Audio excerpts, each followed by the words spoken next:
Bonjour à tous, bienvenue pour cette 26e séance GNU Linux. On va attaquer un chapitre assez court sur tout ce qui est aspect réseau. Alors pour information, tout ce qui concerne directement le système GNU Linux sera évidemment abordé sur cette formation.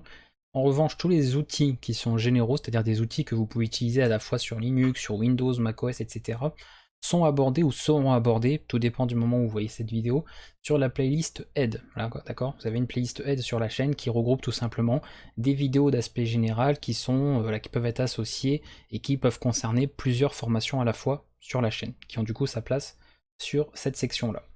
Pour autant, ici, nous allons donc voir quelques petites commandes très simples. On va déjà, avant de commencer à manipuler des choses sur le réseau, fichiers, etc., de s'occuper par exemple de faire de la connexion à distance, tout ça, on va déjà regarder comment fonctionne l'identité sur un réseau, l'identité sur Internet, et comment tout cela s'agence, et vous allez voir que sur Linux, vous avez notamment pas mal de fichiers qui possèdent tout un tas de configurations par rapport à ça.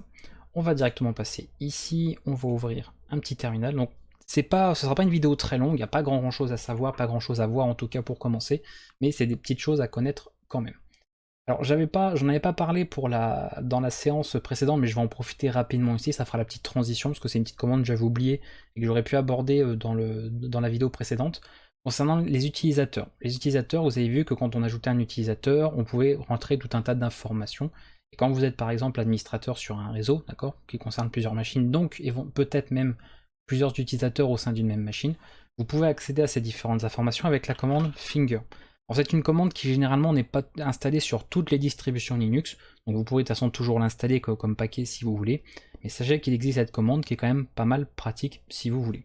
Après c'est pas non plus, on peut largement s'en passer, ce n'est pas quelque chose de nécessaire ou d'obligatoire.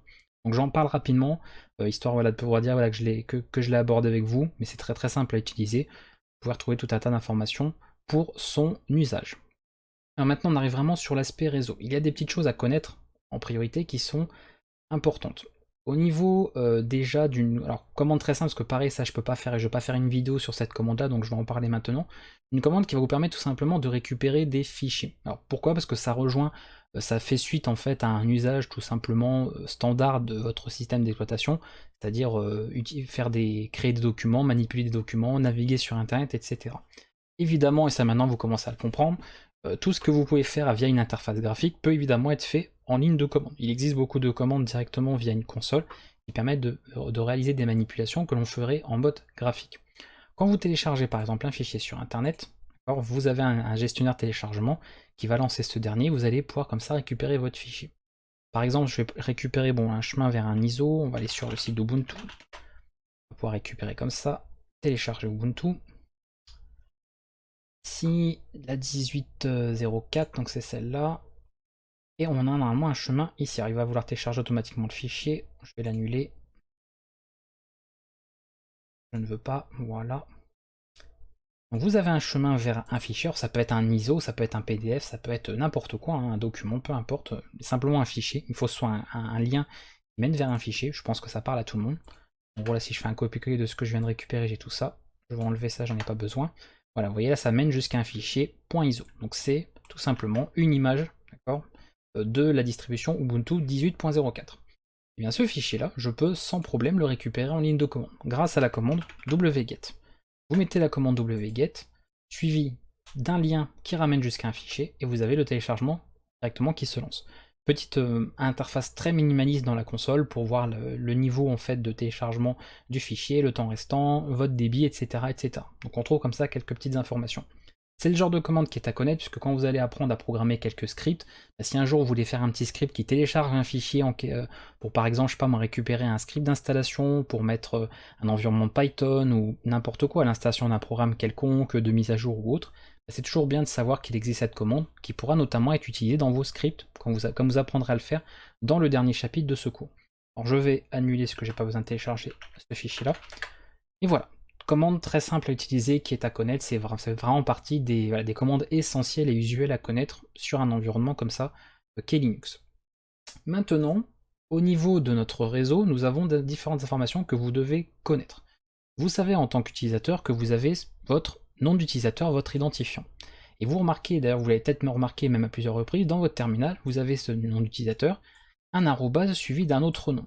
Logiquement, si vous vous souvenez de l'installation que vous avez faite de votre système, Ce nom n'était pas un nom mis par hasard et pas un nom aléatoire non plus. C'était en fait l'identifiant de votre machine.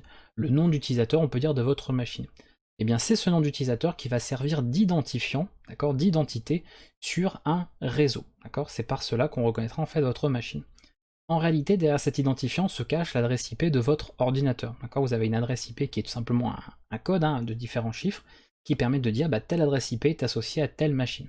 Et chaque machine peut être par exemple un serveur. Quand vous vous connectez par exemple à un site internet, en réalité vous vous connectez à une adresse IP, d'accord, qui est celui d'une machine qui tourne, voilà, 24 heures sur 24, elle n'est jamais éteinte, ce qui fait que vous pouvez accéder à pas mal de sites, pour pas dire la quasi-totalité, 24 heures sur 24. Il n'y a pas de moment d'arrêt, par exemple, où par exemple on coupe les serveurs de Google, et la nuit par exemple on ne peut pas faire de recherche sur Google, on ne peut pas, je sais pas moi, regarder de vidéos sur YouTube, on ne peut pas commander des courses ou aller faire des achats en ligne, d'accord. C'est des sites qui restent, en tout cas pour des serveurs, ouverts tout le temps, donc les adresses IP sont accessibles tout le temps.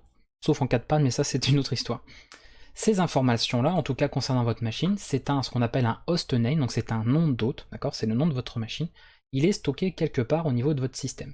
Pour le retrouver, vous avez le fameux fichier /etc/hostname. Donc si je fais un 4, je peux afficher son contenu, et on retrouve bien le nom que j'avais mis ici, Linux, d'accord. Vous pouvez bien évidemment éditer ce fichier, d'accord, vous pouvez faire une édition de ce fichier, vous savez comment faire d'ailleurs même en ligne de commande, pour pouvoir par exemple changer ce nom à tout moment et changer du coup le nom d'hôte de votre machine. Il n'y a aucun problème pour ça. Ça, c'est la première information à savoir, d'accord. Si je veux directement récupérer en fait le contenu de ce fichier, vous avez la commande hostname. La commande hostname ne fait que lire ce fameux fichier /etc/hostname et retourne son résultat. Tout simplement, c'est une petite commande bien pratique, pareil, qui peut servir si un jour, par exemple, dans un script, on a besoin de récupérer le nom d'hôte pour faire tout un tas de manipulations. Bien évidemment, on ne va pas s'amuser à aller ouvrir un fichier et faire nous-mêmes la récupération. On utilisera la commande hostname qui nous renvoie directement l'information voulue. C'est des petites choses à connaître. Maintenant, vous savez un petit peu comment fonctionne cette identité. On a un nom d'hôte, et je vous ai expliqué cette histoire d'adresse IP, que derrière il se cache une adresse IP. Comment, en fait, cette adresse IP, comment votre système ou comment un réseau ou quelconque, en fait, une connexion fait pour savoir que, par exemple, derrière Linux, il y a telle adresse IP qui existe. Derrière google.fr, on prend cet exemple-là, il y a une adresse IP également associée. Comment se fait en fait cette concordance, cette association entre un nom de domaine, puisque ça pour le coup ça s'appelle un nom de domaine, d'accord, ce que vous appelez peut-être plus abusivement dans, on va dire dans le jargon, une adresse de site, d'accord, l'adresse d'un site, le nom d'un site, voilà, c'est souvent ce qu'on dit, tiens, t'as pas l'adresse du site, machin, bah voilà, c'est ça, c'est le nom d'hôte, c'est ce nom de domaine, et on associe à ça une adresse IP. Grâce à la commande notamment host, vous allez pouvoir obtenir l'association qui va avec. C'est-à-dire je fais host suivi ensuite du nom de domaine que je veux, et je vais pouvoir récupérer tout un tas d'informations.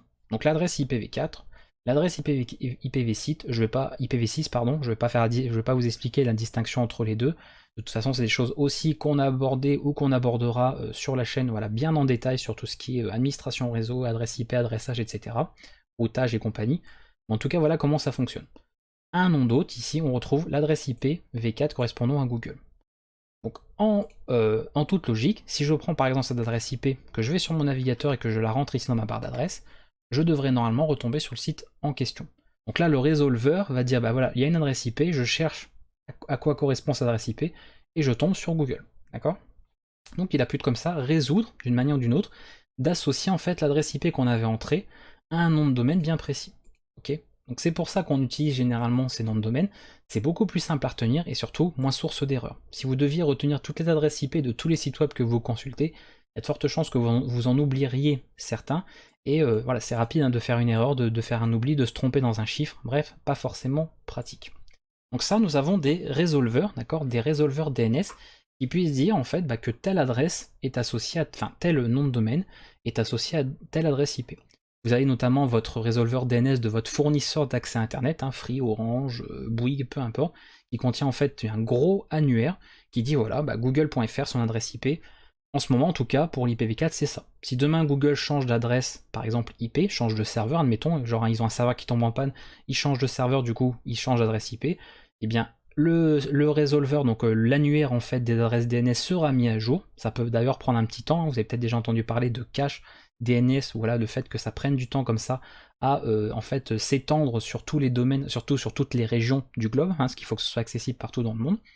Et bah, vous, tout simplement, en rentrant Google par exemple .fr sur votre navigateur, vous êtes sûr en fait que ça pointera toujours chez Google, d'accord? Par contre, si vous mettiez cette adresse IP, rien ne dit par exemple que demain cette adresse pointera toujours chez Google, d'accord? Elle pourrait très bien, et en fait, appartenir à quelqu'un d'autre, être associée à un autre nom de domaine éventuellement, si Google changeait d'adresse IP. Donc ce résolveur DNS de votre fournisseur d'accès Internet, par défaut en tout cas, permet de faire cela. Pour autant, vous avez aussi possibilité en tant qu'utilisateur, et c'est là que c'est important, de pouvoir modifier certaines résolutions DNS, c'est-à-dire certains accès bien précis à certaines adresses. Je prends un exemple, un scénario très simple.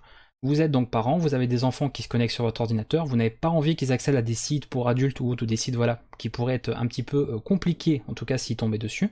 Vous pouvez par exemple décider de rediriger l'adresse, enfin en tout cas ces sites, vers par exemple votre serveur local, c'est-à-dire vers rien du tout. Donc si quelqu'un tente d'accéder à ce site, ça ne fonctionnerait pas. Toutes ces informations-là que vous pouvez gérer manuellement sont stockées aussi dans un fichier qui est pour le coup /etc/host avec un S. Ici, on va retrouver, donc déjà, vous allez certainement avoir pas mal d'informations. Alors, c'est pas le même emplacement, mais il existe ce même type de fichier sur Windows, par exemple, sur d'autres systèmes. Vous aurez plus ou moins voilà, d'informations là-dessus, notamment Windows, comme c'est relié à Microsoft. On peut avoir notamment pas mal d'adresses IP ou d'adresses reliées à Microsoft qui sont indiquées. En gros, ici, tout ce qu'on voit, c'est qu'on a cette adresse-là, ça c'est une adresse IP que vous devez avoir normalement dans votre fichier aussi, qui est l'adresse IP en fait de votre machine en local. D'accord, ce qu'on appelle le localhost quand on utilise le nom d'hôte, tout simplement, le hostname. On voit ici pour l'utilisateur, donc la machine, d'accord, directement, Linux, donc on retrouve bien ça, avec une petite différence ici au niveau de l'adresse IP. Et éventuellement, nous avons des adresses IPv6 correspondant. Donc ça, c'est l'équivalent IPv6 de localhost, d'accord? C'est toujours 2.2.1. Ça, c'est l'adresse IP qui ne change pas, d'accord? Tout le monde, pour son propre serveur local, a cette adresse IP. Tout le monde. Et pour IPv6, vous avez tout ça. Voilà, donc ça, il n'y a pas de problème. Ce fichier, on peut évidemment ajouter des informations. Je peux très bien dire, par exemple, je sais pas, moi j'ai l'adresse IP d'un site où je n'ai pas envie que quelqu'un accède, un enfant ou autre, eh bien je vais mettre l'adresse IP en question. Vous voyez que ça fonctionne par un couple, l'adresse IP et nom d'hôte. Et ensuite, ici à la place par exemple de mettre le vrai nom d'hôte du site, on peut par exemple mettre localhost. Ce qui fait que ça dira que l'adresse d'un site ici que vous voudriez pas en fait, rendre accessible, vous le mettez vers localhost. Alors d'ailleurs, on peut peut-être faire la modification directement pour montrer. Ce sera encore plus clair d'ailleurs. On va faire ça. Voilà, je vais l'éditer directement. On va faire ça en graphique, ce sera comme ça plus lisible pour vous.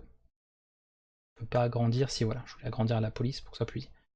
Voilà, donc ça, c'est un commentaire. Dès qu'il y a un dièse, ça fait pas partie en fait du fichier, c'est juste un commentaire pour nous y retrouver au niveau de la lecture. Donc je peux très bien, mettons ça c'est l'adresse IP, je mets un truc complètement au pif. Ça, d'accord, l'adresse IP d'un site, je sais pas, un site pour adultes ou autre, bref, un site où je veux pas par exemple qu'un enfant accède, d'accord, qui aurait accès à cet ordinateur. Je peux le faire rediriger vers localhost. Et dans ce cas-là, au lieu que cette adresse IP redirige vers le vrai nom de domaine du site, d'accord, eh bien ça redirigera en local, et du coup, ça bloquera en fait tout simplement l'accès. On peut comme ça véritablement opérer sur la résolution des DNS pour pouvoir par exemple bloquer certains accès. Donc c'est à connaître. Voilà. Si par exemple vous voulez éviter aussi que certaines adresses puissent être que votre ordinateur par exemple puisse envoyer des informations vers une adresse IP spécifique ou en recevoir, on peut bloquer certaines informations comme ça. Après là on est dans la gestion de pare-feu, ça c'est des choses qu'on verra pour le coup un peu plus tard sur ce cours, donc on n'en est pas encore là. Mais voilà ce qui est à connaître. Sachez qu'il y a pas mal de fichiers de configuration, pas mal de choses qui sont possibles. Donc on a vu le hostname qui correspond au nom d'hôte de votre machine. On a vu cette commande host qui fonctionne dans les deux sens. Pareil, si je mets par exemple à l'envers, je sais pas, moi je mets host, on peut le voir d'ailleurs ici, host, et au lieu de mettre suivi d'un nom de domaine, je le mets suivi d'une adresse IP, on va retomber sur d'autres informations. Il nous dit voilà que cette adresse IP correspond au domaine localhost. Donc on peut faire dans les deux sens. Host, c'est une commande qui s'utilise dans les deux sens. Donc on a vu hostname, on a vu host, on a vu finger et wget au début de vidéo, c'est ce que je voulais aborder. Et nous allons terminer par une dernière commande qui est à connaître, qui est une commande en fait pour récupérer différentes informations liées à un nom de domaine. Si un jour, je sais pas, vous avez besoin de savoir quel hébergeur, quel fournisseur héberge un site en particulier, ou par exemple vous avez besoin de contacter l'administrateur d'un site mais sur son site ce n'est pas disponible, vous pouvez éventuellement retrouver certaines informations, une adresse email, l'hébergeur ou autre, d'un site en question en utilisant la commande whois, et normalement cet outil n'est pas forcément installé partout, mais c'est pas grave, on va voir après, et vous suivez ensuite l'adresse, d'accord, vous mettrez par exemple un nom de domaine ou autre. Donc je vais l'installer parce qu'apparemment il n'était pas ici. Bon, ça c'est des commandes, je n'aurais pas forcément été obligé, enfin j'aurais pu vous, comment dire, vous en dispenser, mais je trouve que c'est des commandes qui sont importantes à savoir aussi. Donc, si c'est pas disponible sur votre distribution, bah, n'hésitez pas à installer ce paquet là, ça prend pas beaucoup de place non plus. Alors, bravo, on va pas recommencer, de toute façon il ne refera pas. Et non plus. On va remonter, c'est pas grave. Voilà, et vous voyez que là par exemple pour google.fr, on retrouve pas mal d'informations, de contacts, adresses, même un numéro de téléphone, etc. Voilà, ça peut servir dans certains cas quand on a besoin de certaines informations précises, voilà, ou par curiosité de vous dire, bah par exemple, tiens, je veux savoir si ce site-là a l'air de bien tourner, il est hébergé chez quel hébergeur, pour voir si par exemple vous voulez plus tard héberger votre propre site là-bas, ou simplement, encore une fois, je vous dis, bah, de contacter un administrateur, parce que vous avez un problème sur un site par exemple de vente en ligne ou je ne sais quoi, vous ne trouvez pas les informations de contact, et bah des fois avec cette commande-là, on trouve pas mal d'informations. Alors après, il est possible pour quelqu'un qui gère en fait son site de masquer certaines informations privées, hein, certaines informations personnelles, ou bah, de mentionner des informations qui peuvent être erronées. Donc attention, ça ne veut pas forcément dire que bon, pour Google, bon, c'est différent, on est quand même sur une grosse entreprise, mais il peut y avoir des informations qui sont pas forcément justes, surtout. Même si les registrars, c'est-à-dire ceux qui se chargent en fait si vous voulez, de répertorier les noms de domaine, surtout en France en tout cas, oblige par exemple à renseigner ces vraies informations. Voilà, il y a des obligations légales pour ceux qui hébergent des sites, et de ne pas mettre n'importe quoi, vous pouvez même mettre un faux nom ou autre, sinon évidemment il y aurait pas mal de problèmes. Donc en tout cas, c'est la petite commande qui est pas mal à savoir pour voir comment tout cela fonctionne. Donc c'est la fin de cette séance, je vous avais dit que ce serait pas très très long, c'était surtout pour voir comment choper pas mal d'informations et savoir comment ça fonctionne. Voilà, encore une fois, comment fonctionne une identité sur Internet, quelles sont les informations sur lesquelles vous pouvez travailler, sur lesquelles vous pouvez modifier certaines choses manuellement au niveau de votre système, et comment vous allez ensuite pouvoir les utiliser par la suite. Pour la prochaine séance d'ailleurs, on parlera vraiment de configuration au réseau, on abordera des choses un peu plus complexes sur les prochaines vidéos, donc c'est bien que vous sachiez comment fonctionne tout ça. Voilà, au moins vous savez un peu comment fonctionne ce système, d'hôtes, adresse IP, cette résolution DNS, même si j'en ai parlé assez vaguement pour pas trop entrer dans le détail, c'est pas le sujet de toute façon de ce cours. Je vous donne juste voilà ce qu'il vous faut comme élément pour pouvoir comprendre votre système, savoir un peu comment ça tourne au niveau de Linux ici, et comment toutes les choses s'agencent ensemble. Si vous avez des questions en tout cas, n'hésitez pas, on se retrouvera pour la prochaine séance où, je vous dis, on parlera là pour le coup d'autres choses, on va aborder plein d'autres outils. Et encore une fois, pour tout ce qui concerne les outils que vous pouvez utiliser sur différents systèmes d'exploitation, ne vous attendez pas à les retrouver sur ce cours-là ou sur le cours Windows, d'accord? Ils seront dans la playlist Aide, je le répète, puisque ce sont des outils, des commandes en tout cas, même de terminal, que vous pouvez utiliser sur tous les systèmes d'exploitation, quasiment. Donc j'allais pas les aborder sur chaque système à la fois et me répéter dans les explications pour redire un peu la même chose. Je vous dis à bientôt pour la prochaine séance. Encore une fois, n'hésitez pas via les commentaires si vous avez des choses à demander ou que vous avez des petits soucis avec certaines commandes aussi. Je serai là pour y répondre. A bientôt tout le monde.